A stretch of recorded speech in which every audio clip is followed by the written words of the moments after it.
Alors, bonjour à tous. Je vais commencer. Merci à tous pour cette édition des Méta-SP en herbe qui portera aujourd'hui sur les réseaux moléculaires et les bases d'utilisation du logiciel MedGem. Donc, pour cette conférence, nous avons le plaisir d'accueillir David Touboul, qui est donc directeur de recherche à l'Institut de chimie des substances naturelles et qui est un des créateurs du logiciel MedGem. Donc, David Touboul a réalisé sa thèse à l'Institut de chimie des substances naturelles et durant sa thèse, il a développé de nouvelles méthodologies pour l'imagerie biologique par spectrométrie de masse. Ensuite, il a rejoint l'ETH de Zurich pour y réaliser un postdoc dans le groupe du professeur Renato Zenobi, durant lequel il a étudié les complexes non covalents et la chimie en phase gazeuse. Il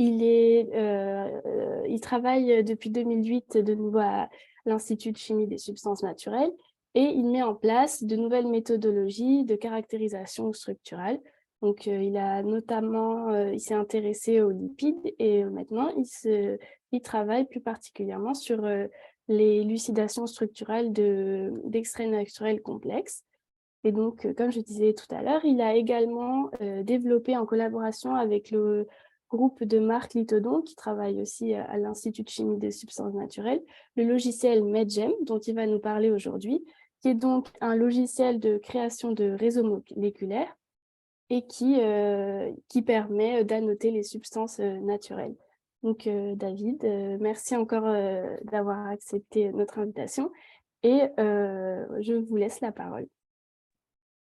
Merci beaucoup. Merci beaucoup pour l'invitation à présenter nos outils, nos travaux de recherche. Je vais partager avec vous mon écran.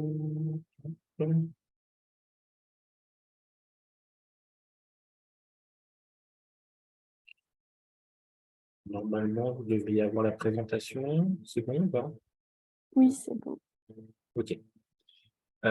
Donc, effectivement, l'idée, c'est de vous présenter un peu les travaux de recherche qu'on mène au laboratoire et plus particulièrement les outils qu'on a développés pour l'analyse de mélanges complexes. Donc, je vais vous expliquer un peu le contexte, pourquoi on a développé ces outils, et puis je vous présenterai aussi quelques applications de ces outils qu'on a au laboratoire. En fait, tous ces outils s'inscrivent globalement dans l'étude des systèmes biologiques qui vont conduire à l'acquisition de sets de données particulièrement larges et importants et qui vont nécessiter du coup des méthodes de traitement d'échantillons. Alors, sur ces approches-là, globalement, que ce soit en biologie, que ce soit en chimie, on va avoir deux grands axes principaux à mettre en place, soit des méthodes qui sont des méthodes ciblées. Donc, dans ces cas-là, on a déjà une connaissance a priori de là où les molécules d'intérêt, et on va développer des molécules, genre des techniques particulièrement sensibles et spécifiques. Et puis nous, ce qui nous intéresse plus à l'heure actuelle, c'est plutôt des approches non ciblées, c'est-à-dire d'avoir une vision globale de l'échantillon, dans la limite de ce qu'on peut faire en termes d'extraction, en termes d'analyse, des outils de spectrométrie de masse couplés à la chromatographie. Et du coup, on va être confronté réellement et assez rapidement à cette problématique de big data. C'est-à-dire comment s'en sortir quand on a des jeux de données qui sont particulièrement importants ou tirer une information pertinente. Alors, ces outils, oui. Excusez-moi de vous interrompre. Est-ce que vous pouvez changer vos paramètres d'affichage pour mettre en mode présentateur? Je ne vous entends pas du tout. Il faut le mettre en mode diaporama? Oui, s'il vous plaît. Est-ce que c'est mieux comme ça? Parfait. Merci beaucoup. Je vous en prie. Du coup, en fait, tous ces outils qui sont liés à l'analyse de données, que ce soit des données au niveau MS, c'est-à-dire spectrométrie de masse simple ou fragmentation, en fait, c'est des outils qui ont déjà été développés depuis assez longtemps, en particulier en protéomique. Et sur la partie protéomique, en fait, le problématique en fait, était un peu plus simple, puisque il suffit de considérer une protéine comme un polymère linéaire composé d'un assemblage d'acides aminés. Et donc, ça veut dire qu'on a un nombre de briques élémentaires, un nombre constitutif relativement limité, ce qui permet d'un point de vue bioinformatique ou chémo-informatique d'avoir un outil plus simple à mettre en place. De plus, un peptide va se fragmenter assez classiquement pour donner des fragments BY le long de la séquence peptidique, ce qui est relativement simple aussi à interpréter, que ce soit de manière manuelle ou automatique. De plus, le nombre de modifications est relativement bien défini et on a des bases de données particulièrement étendues. En particulier, des bases de données qui sont sur la base des génomes des organismes, sur lesquels on peut prédire un certain nombre de protéines qui vont être exprimées. En métabolomique, en fait, typiquement, on va avoir un échantillon qui est souvent, entre guillemets, moins complexe, au sens où on va avoir quelques centaines de signaux qui vont être potentiellement annotables, contrairement à la protéomique, on peut monter à plusieurs milliers, voire plusieurs dizaines de milliers de signaux.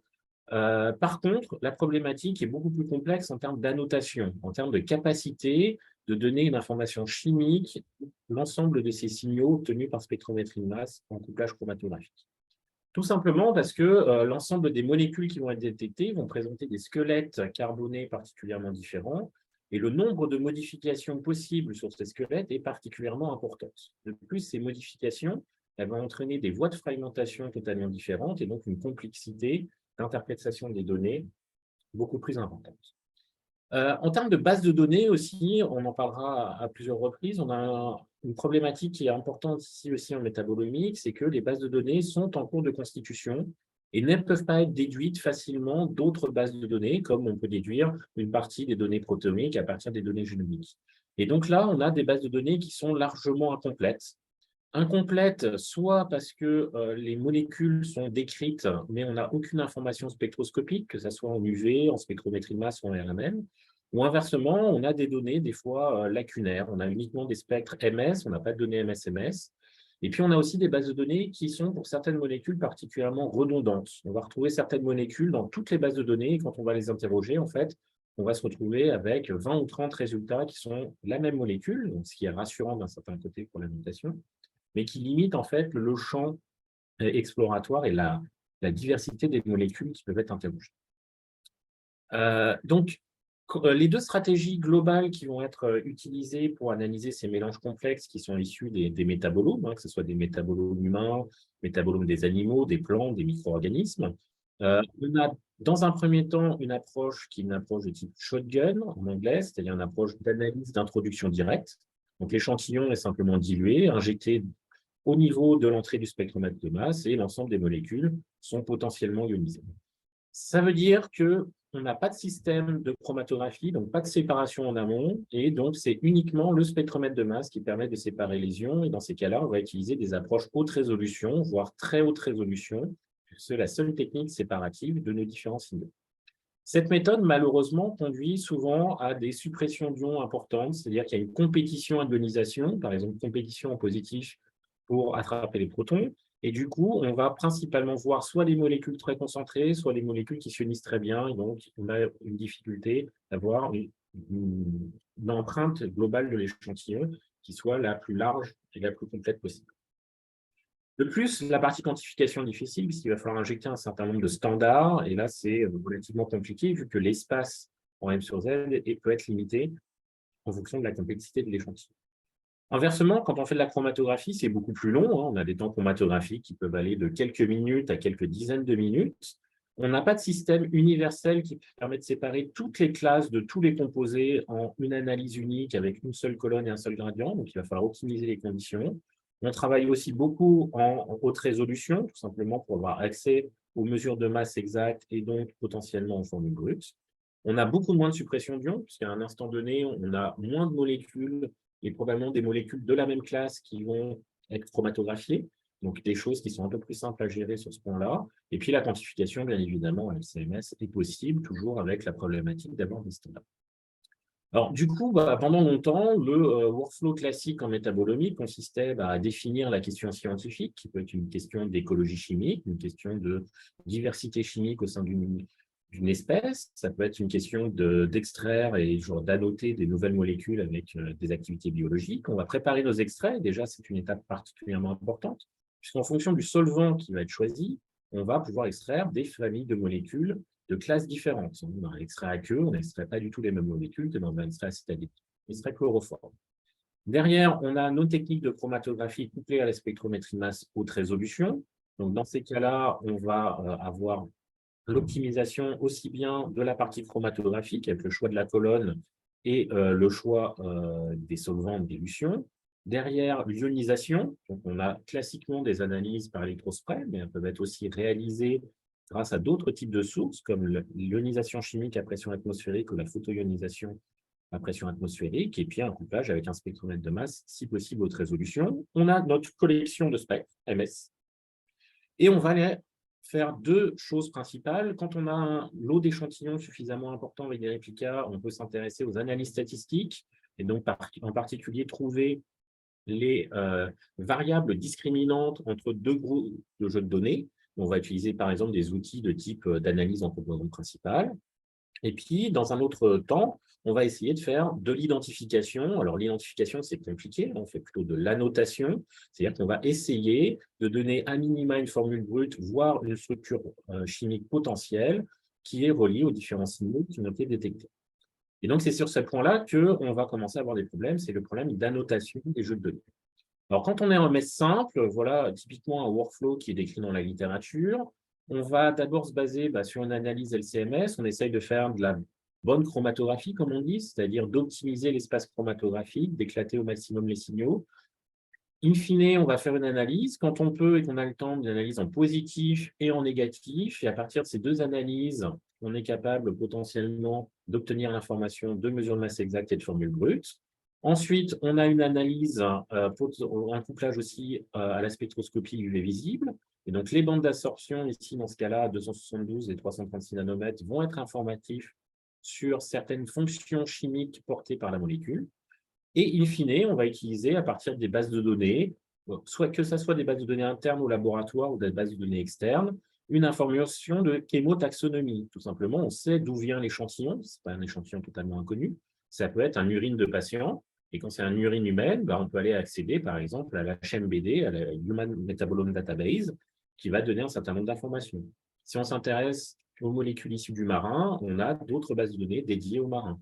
Et donc, avec une orientation chémotaxonomique, on peut proposer une structure possible de l'ion qui a été détecté. La problématique, comme vous voyez sur la structure qui est présentée, c'est qu'on a une problématique d'isomérie. Et dans beaucoup de cas, on peut avoir un certain nombre d'isomères, en particulier des isomères de position, par exemple, à quel endroit est branché un sucre sur une structure, sur un flavonoïde glycosylé. Et dans ces cas-là, c'est extrêmement compliqué uniquement avec les outils de spectrométrie de masse d'être capable de différencier les isomères. Alors ça fonctionne bien quand les bases de données sont bien définies, quand on travaille sur des choses qui sont aussi bien définies et déjà décrites, mais quand on va travailler sur des micro-organismes, sur des plantes, sur du marin, sur des choses nouvelles, où on n'a aucune information potentielle sur la diversité chimique, ça peut être relativement compliqué d'approche.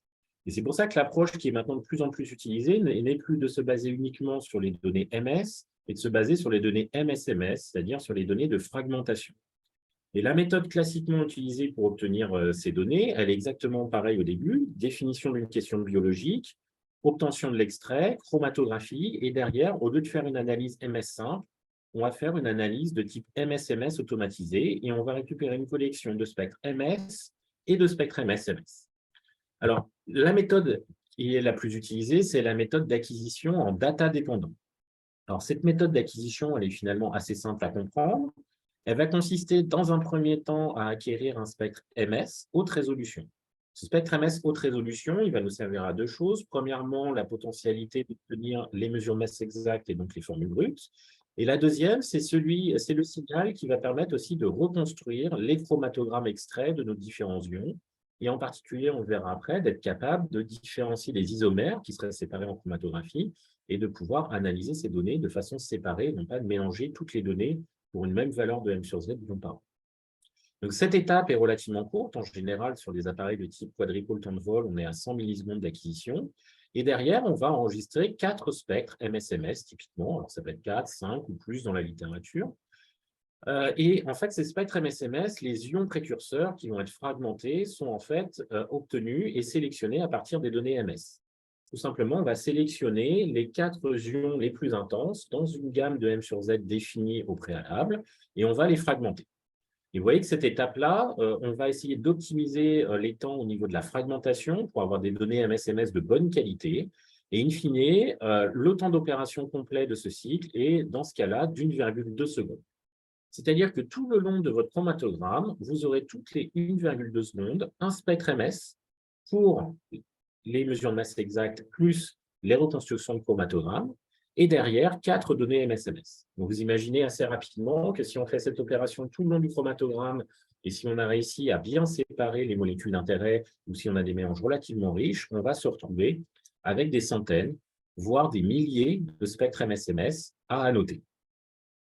L'optimisation de ces temps d'acquisition, elle ne se fait pas n'importe comment, elle se fait en particulier en fonction des temps chromatographiques. Ce qu'on a besoin, c'est de pouvoir définir les pics chromatographiques correctement, et on considère, quand on fait de la quantification, qu'il faut à peu près 13 points pour définir un pic chromatographique. Ici, on est plus sur des approches qualitatives, donc on peut diminuer un peu le nombre de points pour définir un pic. Mais typiquement, vous voyez que si on a des pics qui font 10 secondes de large, ça nous fait 8 spectres MS acquis sur ces 10 secondes, et donc ça permet de reconstruire correctement les chromatographes. Donc là, c'est un point de vigilance. Vous verrez certains articles qui vont faire des acquisitions avec 10, 20, 30 MS-MS, mais il faut se voir si en amont, on est capable de reconstruire des chromatogrammes ou pas.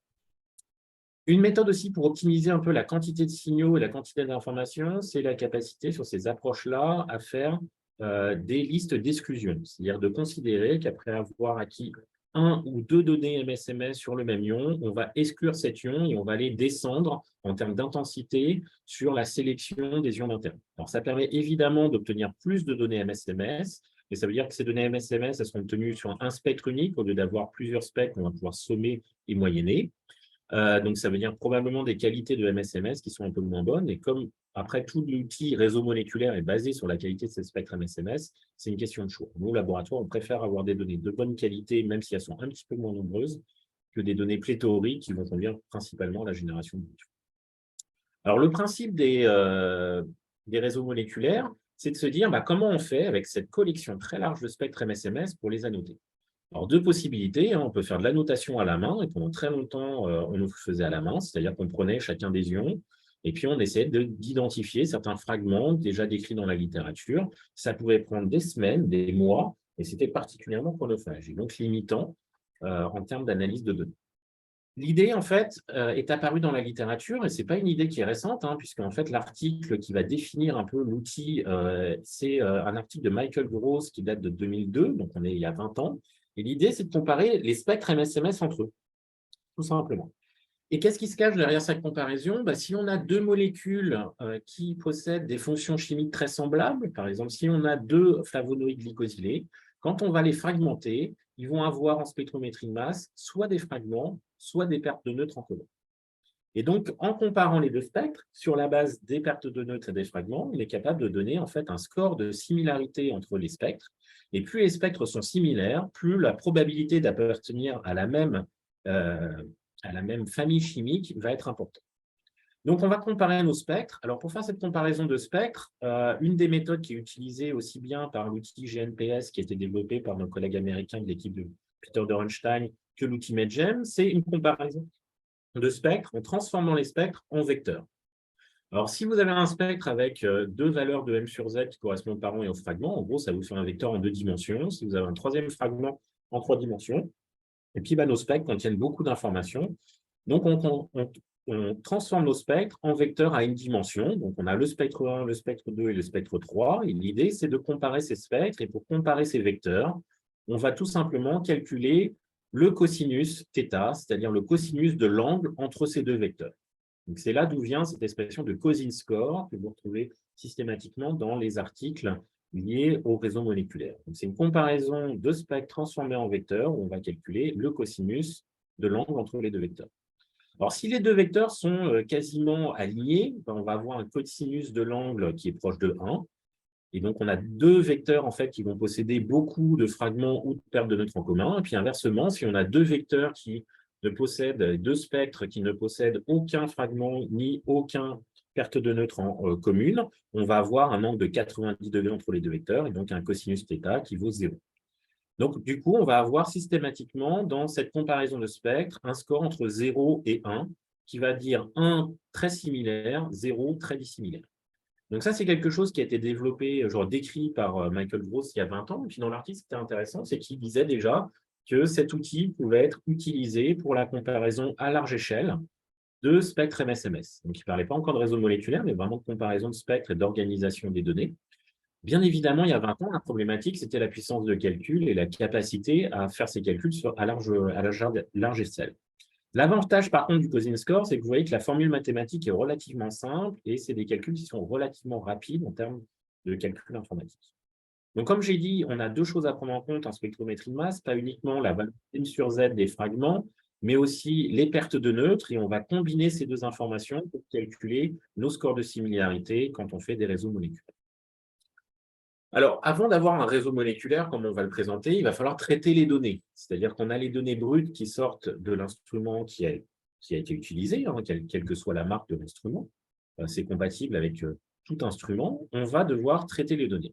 La première étape typique est la transformation des données dans un fichier ouvert, avec une structure ouverte, qui est de type MZML ou MZXML.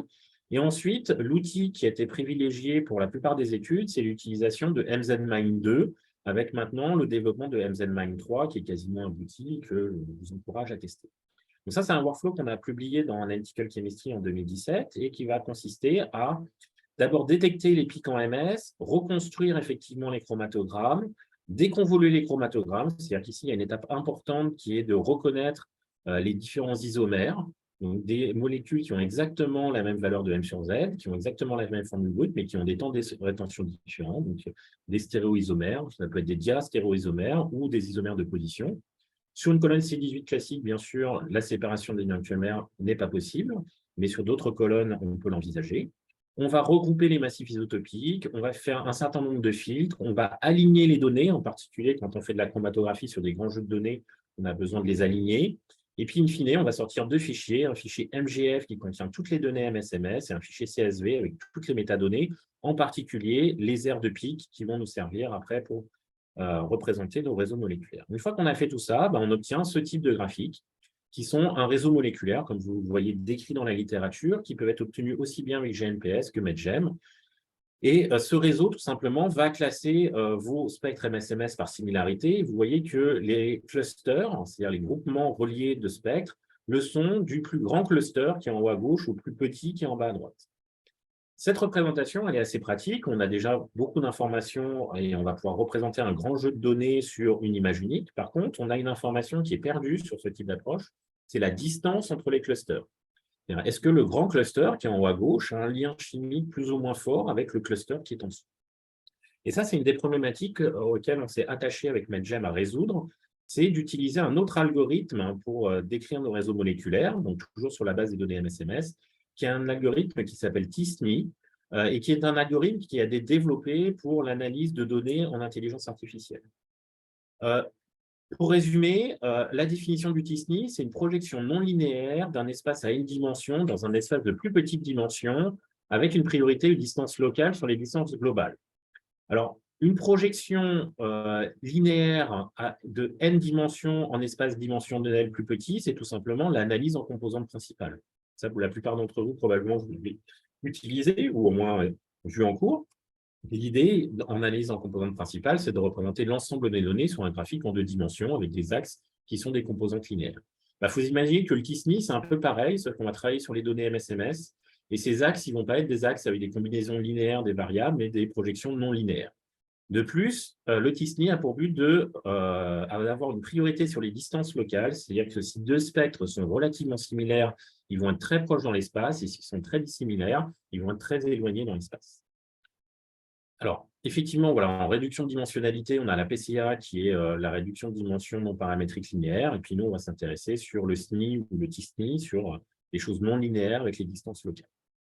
In fine, c'est le logiciel qu'on a développé au laboratoire, en particulier avec un gros travail de Nicolas Elie, qui est ingénieur d'études au sein de notre équipe, qui a développé toute la partie Python et interface graphique du logiciel, qui permet in fine d'avoir à gauche une vue de réseau moléculaire classique et à droite une vue de type t-SNE. À droite, vous voyez qu'on a sélectionné un certain nombre de nœuds qui sont proches dans l'espace et qui sont en jaune, et vous voyez qu'on les voit apparaître aussi sur la fenêtre de gauche. Et cette fois-ci, on a une information de distance intercluster, c'est-à-dire que l'information qui était perdue à gauche, on la retrouve à droite sur la distance chimique entre nos différents clusters. Et en dessous, vous avez en fait un tableau qui va contenir les données MS et les données MSCBS, et en plus, toutes les informations qui sont récupérées à partir de MZMine, en particulier potentiellement les formules brutes, les aires de pic, les temps de rétention, qu'on va pouvoir utiliser comme représentation de notre réseau. Alors, un exemple que je veux vous présenter pour illustrer un peu l'utilisation de ces outils, c'est dans ce cas-là une interaction entre deux plantes. Alors, ici, la plante qui vous est présentée, c'est du gui. Et l'idée de mes collègues, en partie qui travaillent à l'Université de Grenoble et à l'Université de Bruxelles, c'est d'aller regarder dans des extraits de gui la diversité métabolique. Alors, pourquoi? Parce que le gui est en fait un hémiparasite de plein d'espèces d'arbres. Et donc, il va se nourrir d'un certain nombre de nutriments et de l'eau qui provient des arbres. Et donc, il y a un échange direct entre les deux espèces. Et du coup, le gui va avoir un métabolome spécialisé différencié en fonction de l'hôte. Il faut savoir que les extraits de gui, c'est des extraits cytotoxiques qui sont décrits depuis très longtemps. Mais il y a encore un certain nombre de personnes, en particulier dans les pays de les anciens pays de l'Est, on va dire, où il y a encore des recommandations d'utilisation d'extraits de gui comme extraits cytotoxiques pour des traitements locaux de pathologies, en particulier de cancer. Et donc, l'idée, c'est de voir est-ce que ces extraits possèdent tous les mêmes compositions chimiques ou est-ce qu'il y a des grandes variabilités de composition chimique. Alors, les collègues sont partis sur d'abord une approche extrêmement classique, c'est-à-dire analyse LCMS et analyse en composantes principales. Ici, Amnobile, Ixor, Iscador, Velleda, ce sont différents fournisseurs et en couleur sont présentés en fait les différents hôtes. Donc, par exemple, en vert, vous avez le pain et vous avez comme ça un certain nombre d'hôtes. Et vous voyez que déjà, avec les outils d'analyse en composantes principales, on est capable d'avoir une différenciation significativement marquée dès la composition de nos extraits en fonction de l'hôte. Quand on fait ce type d'analyse en composantes principales, la difficulté derrière, c'est de récupérer les variables significativement différentielles et d'après de pouvoir les annoter. C'est-à-dire que souvent, dans plein d'articles, on trouve que c'est l'ion M sur Z 332 qui fait la différence, mais on a beaucoup de mal, dans certains cas, à annoter. Et donc, notre idée, c'est de coupler cette information d'analyse en composantes principales avec nos outils de réseau moléculaire. Alors, ces outils de réseau moléculaire, là, on vous présente ici le réseau moléculaire toujours sur 3 fournisseurs différents de l'ensemble des extraits qui ont été obtenus. Et vous voyez que ça permet de classer par grande famille chimique nos extraits. Avec, par exemple, ici, en plein milieu de l'écran, un grand réseau qui est entouré, qui correspond à des peptides et qui est présent principalement dans des extraits Iscador ou Velleda, puisque chacun des nœuds est coloré en vert. Et vous voyez que ces nœuds, on va pouvoir utiliser un jeu de couleurs pour indiquer si les ions sont plus ou moins présents dans un des 3 extraits. Inversement, vous avez d'autres familles de molécules, par exemple des lignanes avec des sucres ou des ionones qui vont être présents soit dans l'ensemble des extraits, soit dans certains extraits spécifiques. Alors, nos collègues sont arrivés avec l'analyse en composantes principales avec un ion à M sur Z 607, qui était un ion d'intérêt, mais qu'il fallait annoter. Et pour la notation, la première étape, c'est d'aller chercher dans les banques de données.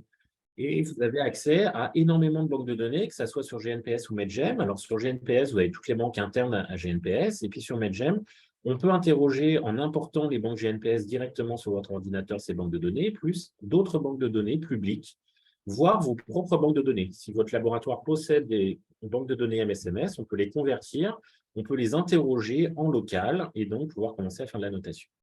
En utilisant ces banques de données, l'ion M sur Z607, il y a une structure qui est ressortie, qui était proposée par le logiciel, avec un Cosin score de 0,6, donc plutôt bon, entre nos données expérimentales et nos données qui sont dans les banques de données avec ce type de structure qui vous est proposée à droite.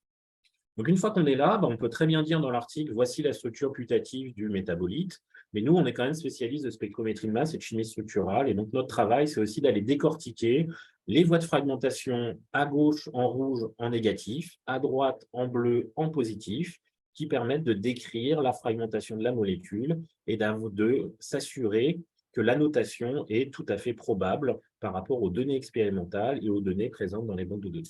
Donc voilà typiquement le genre de travail qu'on peut réaliser avec des réseaux moléculaires. Alors, qu'est-ce qu'on peut faire d'autre avec des réseaux moléculaires? Ici, c'est un exemple qui a été réalisé avec le docteur Véronique Éparvier, qui est directrice de recherche au CNRS à l'ICSM, qui travaille beaucoup sur la thématique des micro-organismes avec des questions d'écologie chimique. Et on s'est intéressé à un certain nombre de molécules qui sont les molécules du courant de sensing, donc les molécules qui sont impliquées dans la communication entre nos différentes bactéries dans ce cas-là. Et on s'intéresse en particulier à des séries de molécules relativement homogènes qui s'appellent les N-acylhomocérylactones, qui présente la structure en haut à gauche avec des chaînes carbonées qui vont de 4 à 14 atomes de carbone. En fait, on peut aller jusqu'à 18.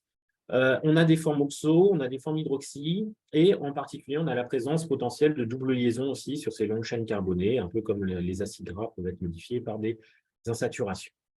Alors, au laboratoire, on s'est intéressé à différents types de couplage. On peut travailler et on peut faire énormément de choses avec les couplages en chromatographie liquide couplés à la spectrométrie de masse. Et puis, on s'intéresse beaucoup à la chromatographie en fluide supercritique. L'idée étant d'utiliser du CO2 supercritique comme un des éluants qui va être mélangé avec un alcool, en général du méthanol ou de l'éthanol, et on va pouvoir faire un gradient qui va de 100% de CO2 vers jusqu'à 40 ou 50% d'éthanol ou d'alcool.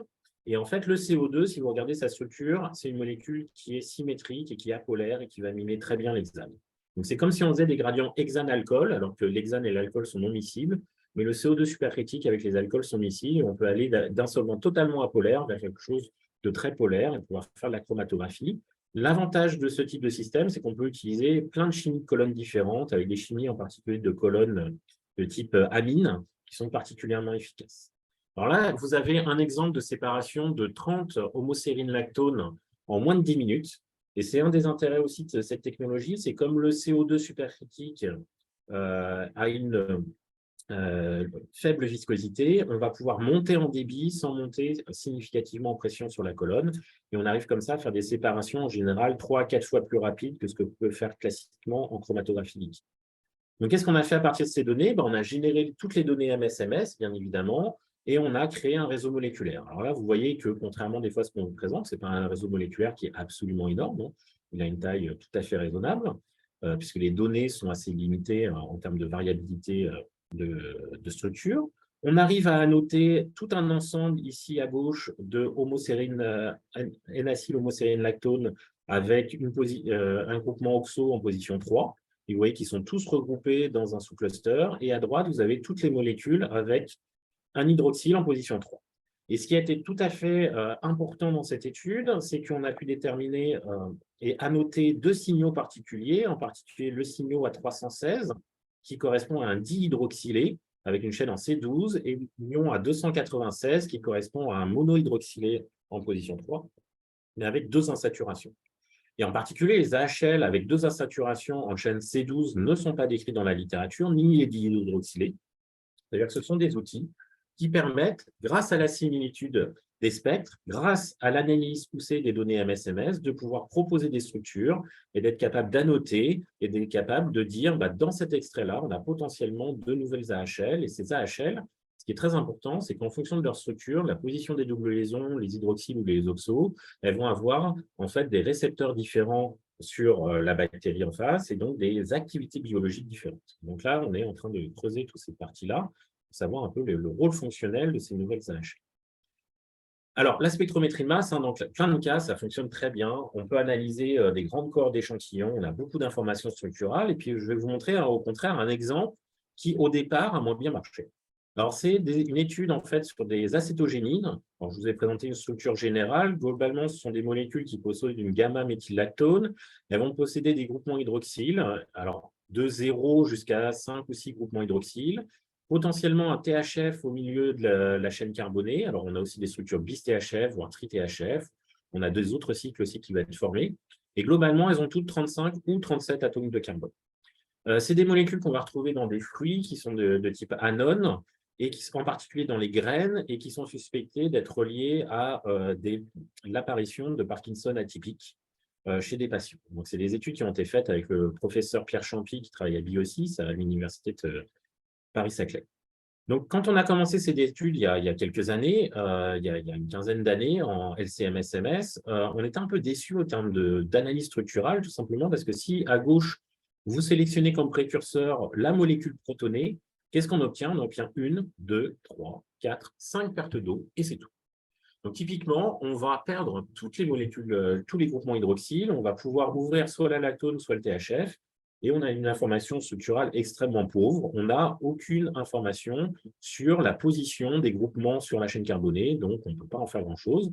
Et typiquement, si on fait un réseau moléculaire, tout simplement, toutes les molécules qui perdent de l'eau vont clusteriser avec nos acétogéniles, et donc très difficile à analyser de façon pertinente. Si maintenant, on va regarder la molécule M, genre l'ion M plus Na, donc la du sodium, cette fois-ci, on a un ion X4 relativement intense qui correspond à la perte de la gamma-méthyldatone, donc on commence à avoir un peu d'information structurale. Mais même en zoomant, même en injectant des standards purs relativement concentrés, on n'a quasiment aucun fragment qui permette d'annoter le restant de la structure. Donc là, on est vraiment dans le cas où la spectrométrie masse, dans certains cas, soit ça ne fragmente pas, comme on dit, soit ça fragmente, mais avec des fragmentations qui ne donnent aucune information structurale pertinente sur la position des groupements sur la structure carbonique. Donc, pour pallier ça, on est obligé de développer de nouvelles stratégies, en particulier les 2 nouvelles stratégies qu'on a développées au laboratoire, c'est d'utiliser dans un premier temps les adduits lithium. Donc, on va rajouter des sels de lithium dans le système chromatographique, en sortie de colonne chromatographique, et vous voyez déjà que le spectre obtenu est de meilleure qualité. En zoomant, on arrive à avoir quelques fragments de type X2, B1, X3. Et puis, plus récemment, on a utilisé des sels de cuivre. Et le sel de cuivre va permettre une complexation spécifique au niveau de la molécule, entraîner des voies de fragmentation spécifiques. Et cette fois-ci, vous voyez que les fragments caractéristiques, par exemple A2 ou A3, sont beaucoup, beaucoup plus intenses, sortent totalement du bruit de fond. Et là, on va pouvoir commencer à utiliser ces fragments pour faire des réseaux moléculaires, puisqu'on a une information structurale pertinente pour créer ces réseaux, et non pas juste des pertes d'eau. Alors, je ne vais pas venir forcément sur le mécanisme de fragmentation. Si ça vous intéresse, vous aurez accès à la publication. Mais c'est grosso modo un mode de fragmentation via la réduction du cuivre qui convient à des fragmentations radicalaires qui sont significativement différentes par rapport aux fragmentations qui sont induites quand la molécule est protonée ou cationnisée par sodium. Donc finalement, le workflow classique qu'on utilise et qui fonctionne bien, c'est l'acquisition des données MS-MS, potentiellement la nécessité d'optimiser les conditions MS-MS, donc travailler en positif, travailler en négatif, rajouter des sels, s'intéresser réellement à la fragmentation de lésions, c'est important.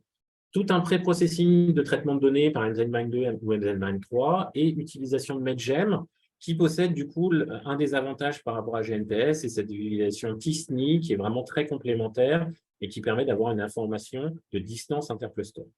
Derrière, on va utiliser soit des tests biologiques, soit de la taxonomie pour faire du mapping et pour représenter donc des couleurs qui vont permettre de différencier les échantillons les uns par rapport aux autres pour aller plus finement dans l'annotation à partir de nos bases de données.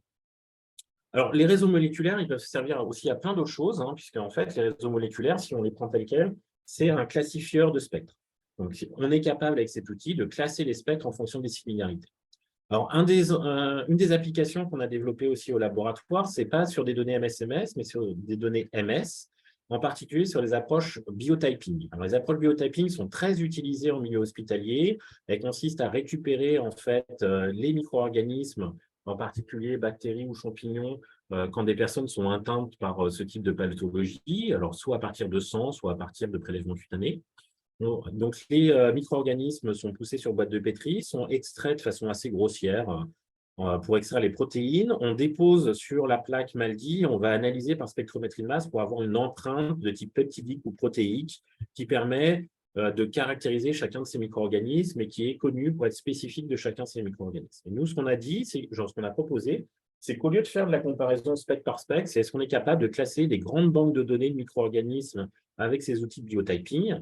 Et ce qu'a réalisé en fait un des étudiants du laboratoire en utilisant la base du RKI plus une base de données interne, puisqu'on a à peu près des profils de 500 micro-organismes environnementaux au laboratoire, et on a pu faire comme ça de la classification de spectres. Vous voyez que les agrégats correspondent en fait à des triplicats, donc chacun des agrégats, c'est des triplicats. On voit que les triplicats sont bien reproductibles, ils sont quasiment superposés, et on arrive en fonction de l'espèce ou du genre à classer nos échantillons, et donc c'est une technique qui est relativement intéressante et complémentaire des approches génomiques. Alors, qu'est-ce qu'on peut faire finalement? On a dit qu'on peut classer avec MedGem des données au niveau MS.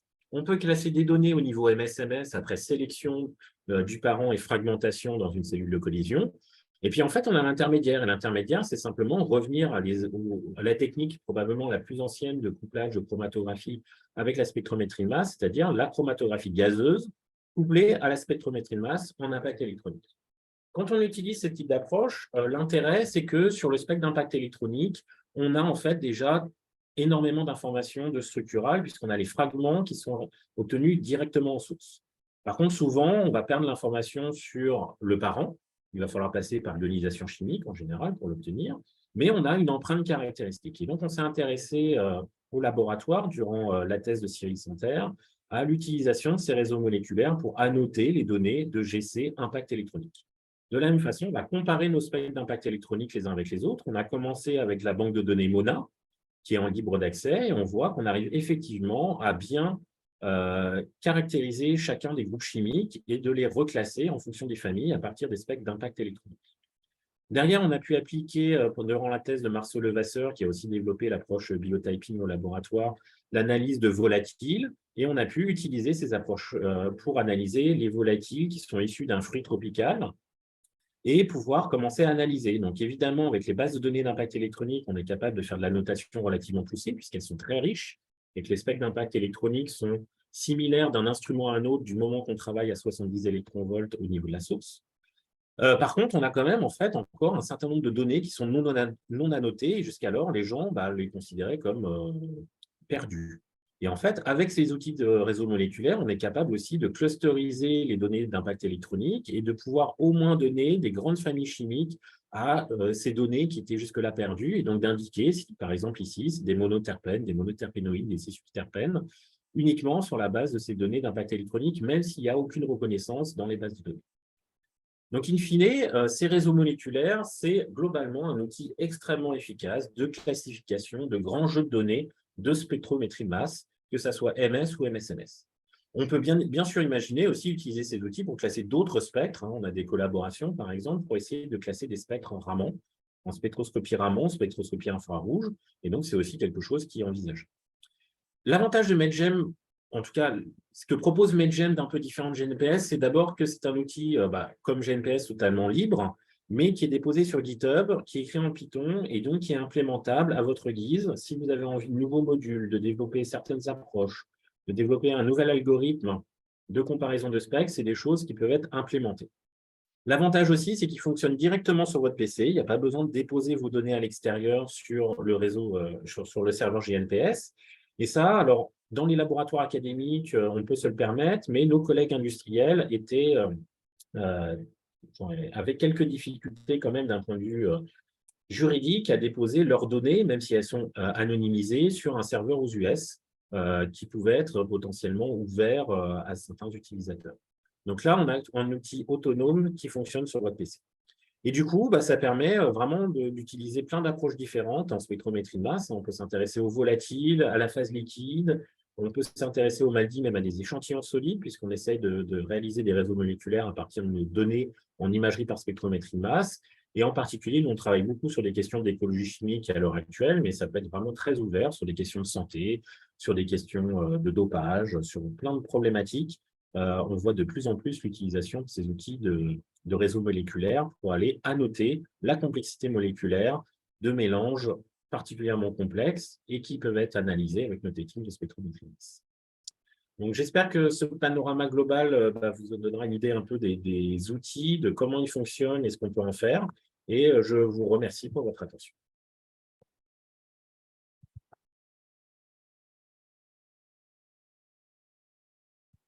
Merci beaucoup, David. Donc, est-ce que il y a des questions dans l'Assemblée?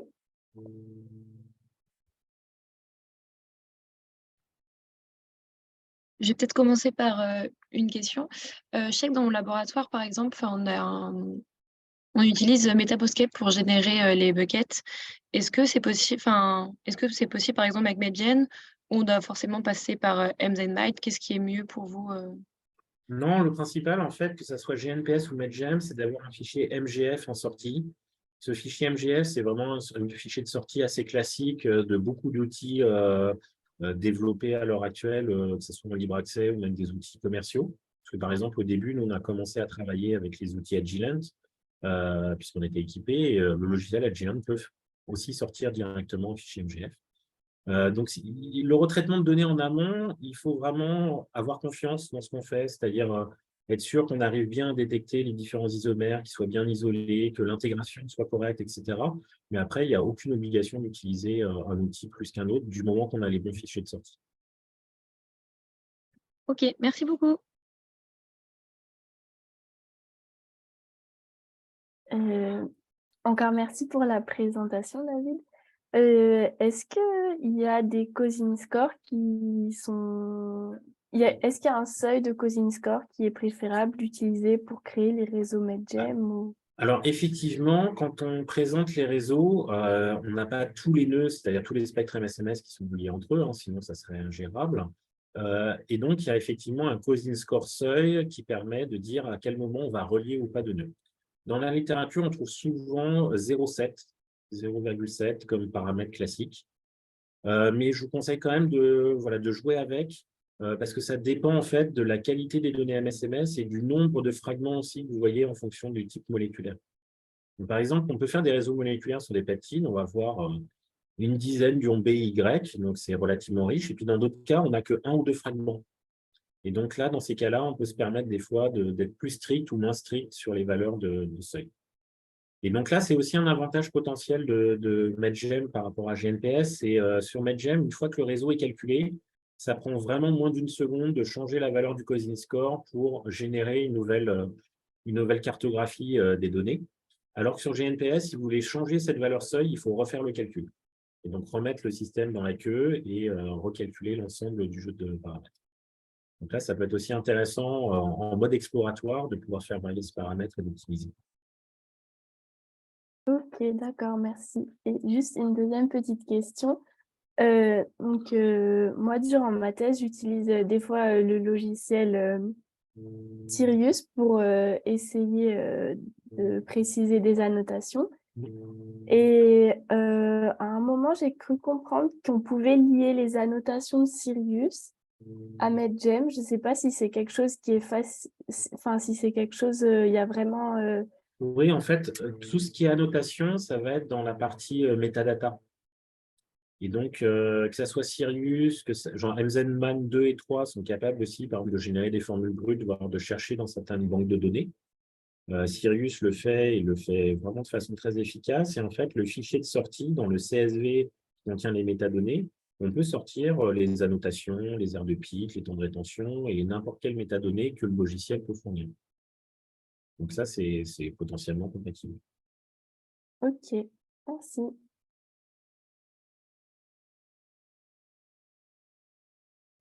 J'aurais une petite dernière, aussi une question. On a parlé tout à l'heure des cosinus, enfin des seuils que 0,7 c'est régulièrement employé. Et au niveau des nombres de fragments communs, par exemple, dans les... Alors souvent dans la littérature, vous trouvez 4. C'est-à-dire qu'il faut au minimum 4 fragments en commun. Donc nous, c'est ce qu'on a employé jusqu'au moment où on s'est rendu compte que sur certaines classes chimiques, ça pose problème. Par exemple, on a analysé des dicétopyperazines qui sont en fait des acides aminés où on a 2 acides aminés qui sont branchés tête bêche. Donc on a une fonction amine qui est branchée sur la fonction carboxylique de l'acide aminé et puis l'autre inversement, ce qui fait en gros une molécule cyclique. Et quand elle se fragmente, elle donne 2 fragments. C'est-à-dire qu'on recoupe et on redonne les 2 acides aminés. Bon, si on met un minimum de pics communs de 4, et on se rend compte qu'on n'a aucune clusterisation de ces dicétopéperazines dans le réseau moléculaire. Si on met un Cosin Score, si on met un seuil à 2 fragments communs, on a un magnifique cluster qui apparaît, et en plus, on a un cluster qui est facile à analyser parce qu'on va partir, par exemple, de la lysine, et puis elle va faire un dimère avec tous les autres acides aminés, puis à côté, on a un deuxième acide aminé qui fait les dimères avec tous les autres, etc. Et c'est vraiment très simple à annoter. Et donc, il faut faire attention à ce paramètre-là. 2, nous, c'est souvent ce qu'on utilise maintenant en routine. Voilà. Mais c'est vraiment molécule dépendant, et ça dépend de l'échantillon.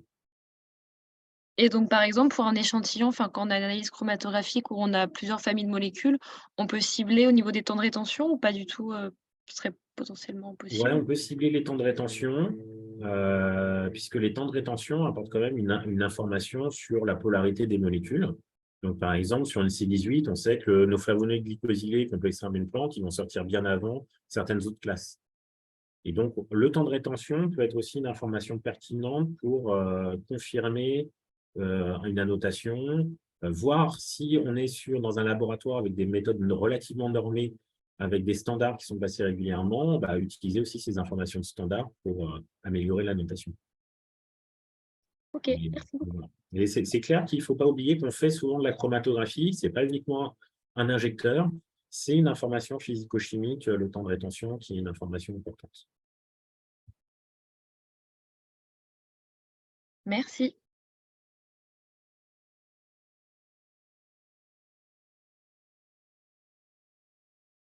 Est-ce que quelqu'un dans l'assemblée aurait d'autres questions concernant les réseaux, etc., les différents paramètres, et MedGem particulièrement?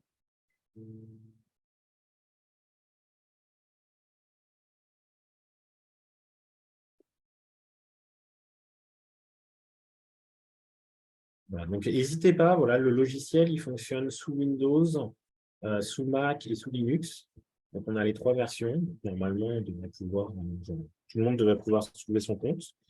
Donc n'hésitez pas à essayer. En particulier, si il y a un certain nombre de gens qui sont intéressés par une démo directement du logiciel, c'est des choses avec mon collègue Nicolas Lévy qu'on peut organiser en visio.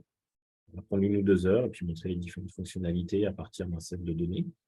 Ça, c'est envisageable aussi en fonction des envies et des besoins. Et puis sinon, j'ai une toute petite annonce. Peut-être que parmi vous, il y a des postdoctorants qui sont en France ou à l'étranger et qui cherchent du travail. Et on a un poste d'équivalent de maître de conférence qui est ouvert à l'École polytechnique sur une thématique chimie analytique environnementale. Alors, cette thématique, elle est assez large. Ce n'est pas uniquement analyse de pesticides ou de polluants. C'est relativement large en termes de chimie analytique. Et donc, voilà, si c'est quelque chose qui vous intéresse, ne pas hésiter à me contacter. Normalement, il y a une annonce qui est déjà circulée au sein du RFMF, de la SFSM, de l'AFCEP et d'un certain nombre de sociétés savantes. Et on cherche des bons candidats pour postuler à ce poste et pour venir travailler avec moi et un certain nombre de mes collègues sur les équipements de l'École polytechnique. D'accord. Peut-être que si vous le souhaitez, on pourrait le faire diffuser aussi sur la mailing list du réseau MetaSP. Avec plaisir, je peux vous envoyer l'annonce en français et en anglais. Et puis, si vous avez l'opportunité de la diffuser, Ok, c'est un plaisir. très bien. Merci encore. Il y a des gens qui vous remercient. Donc, on va passer à la conclusion. Si vous pouvez arrêter votre partage pour qu'on puisse partager. Merci. Merci.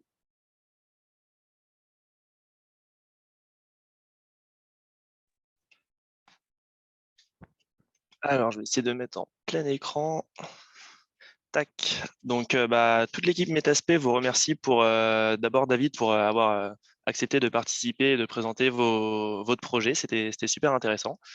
En tout cas, nous, on a le plaisir de vous annoncer qu'on se retrouve dans 1 mois pile pour un nouveau webinaire, donc présenté par Pierre-Éric Campos, qui est maître de conférence à l'Institut de chimie organique et analytique de Orléans.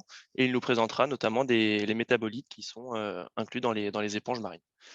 Voilà, donc toute l'équipe MetaSP vous remercie une nouvelle fois d'avoir participé à cette interaction ce midi. Et puis, on vous souhaite tous une bonne journée et puis à dans 1 mois. Merci Merci à vous. beaucoup. Au revoir.